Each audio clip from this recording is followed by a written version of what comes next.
हमारी सुरक्षा में लगा आदमी हमारे लिए जान दे देता है, हमारे ऊपर गोली आने से पहले वो अपने ऊपर गोली ले लेता है। और जिस दिन वो दूसरी तरफ अगर मुंह फेर लेगा उधर, तो क्या होगा? हमारा जबरदस्त असंतोष है नीचे से लेकर ऊपर तक। ये जो जिनके लिए आप ये बिल ला रहे हो, सुप्रीम कोर्ट के आदेश को नलीफाई करने के लिए, पता कीजिए कि जहां जहां चाहे वो आपका छत्तीसगढ़ का इलाका हो, चाहे कश्मीर का हो, या जहां उग्रवाद है, सीआरपीएफ जहां लगी हुई है, कितने आईपीएस अफसर वहां हैं, जितने डेपुटेशन पे हैं, ज्यादातर दिल्ली में या जहां हेडक्वार्टर है वहां गोली खाने के लिए कमांडेंट और सिपाही। आप पता देख लीजिए, आप रिकॉर्ड उठा के। तो आप ऐसे लोग जो आपके लिए जान देने को तैयार हैं, जो देश की सीमा में को बचाते हुए अपनी जान देते हैं। गृह मंत्री जी असम में थे, कहीं असम में थे या बंगाल में थे, कह रहे थे चुन चुन कर घुसपैठियों को निकाल दे। कौन चुनेगा? चुनने का काम कौन करेगा? I want to know. ये चुन चुन कर पकड़ने का काम तो सिपाही करेंगे,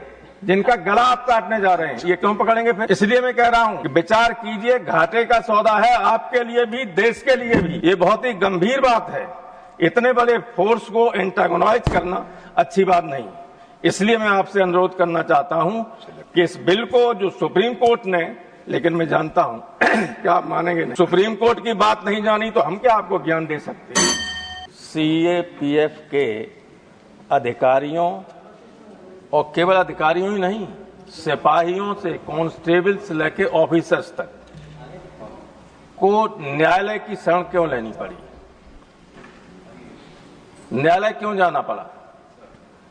क्योंकि उनकी सर्विस कंडीशंस में इतनी विसंगतियां थीं, तो लोगों को मजबूरन, इस डिसिप्लिन्ड फोर्स के लोगों को मजबूरन कोर्ट का सहारा लेना पड़ा, क्योंकि सरकार ने उनकी बात नहीं सुनी।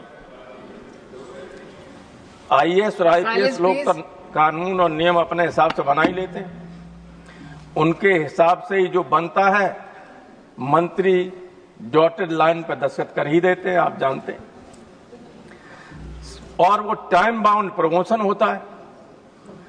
लेकिन ये असिस्टेंट कमांडेंट पे जो भर्ती होती है, 14 से पहले यूनियन पब्लिक सर्विस कमीशन से जैसे सिविल सर्विसेज एग्जामिनेशन होती थी, वैसे ही बीएसएफ और रेलवे प्रोटेक्शन फोर्स वगैरह की सेवा, वो इम्तिहान होता था, सिलेक्शन होता था। तो ये सारी चीजें बता चुके हैं कि जब उनका उन्हीं के साथ हुआ भर्ती आदमी डीआईजी और आईजी हो जाता है, तब तक वो कमांडेंट नहीं हो पाता। आपके सामने सारा रिकॉर्ड है कि कितने अधिकारियों